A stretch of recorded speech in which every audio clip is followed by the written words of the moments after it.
আজ আমি কিভাবে বিরিয়ানি বানাই সেটা একটু তোমাদেরকে দেখাবো।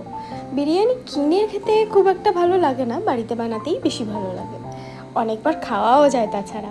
প্রথমে আমি আলুগুলো সিদ্ধ করে নেব, তার আগে আমি একটু ফুড কালার মাখিয়ে নিলাম আর নুন দিয়ে গরম জলে বসিয়ে দিলাম। আর মাংসটাও ম্যারিনেশন করে রেখেছিলাম আগে থেকেই। মাংসটাতে টক দই, নুন, হলুদ গুঁড়ো, লঙ্কা গুঁড়ো, জিরে আর ধনে গুঁড়ো দিয়ে মাখিয়ে রেখেছিলাম। তারপরে সিদ্ধ আলুগুলোকে ভেজেও নিয়েছিলাম। তারপরে চিকেনটা করার জন্য পেঁয়াজটাও বসিয়ে দিয়েছিলাম, তাতে অল্প করে নুন আর হলুদ গুঁড়ো দিয়েছিলাম। যেহেতু মাংসটায় দেওয়া আছে তাই এটা অল্প করেই দিয়েছিলাম।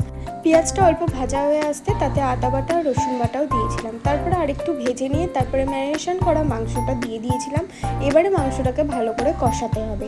এদিকেও ভাতটা করার জন্য জলটা গরম করে তাতে একটু গোটা গরম মশলা দিয়ে তাতে নুন আর তেল দিয়ে চালটা তুলে দিয়েছিলাম।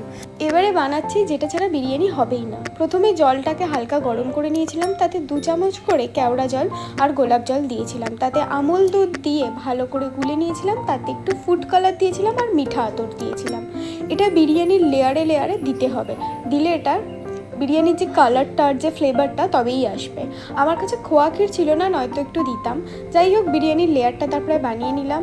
বিরিয়ানির লেয়ারটা বানানোর সময় ভাতের উপর প্রথমে আলু, চিকেন আর পেঁয়াজ বেরেস্তা দিয়েছিলাম। তার উপর নুন, অল্প একটু চিনি, বিরিয়ানি মশলা, ঘি আর তারপরে দিয়ে দিয়েছিলাম দুধ আর বাকি সব কিছু দিয়ে যেটা বানিয়ে রেখেছিলাম। তারপরে অল্প একটু মিঠা আতর দিয়ে হাঁড়িটা বন্ধ করে 20 মিনিট ভাপে বসিয়ে রেখেছিলাম। বিরিয়ানিটা কিন্তু আজ দারুণ খেতে ছিল।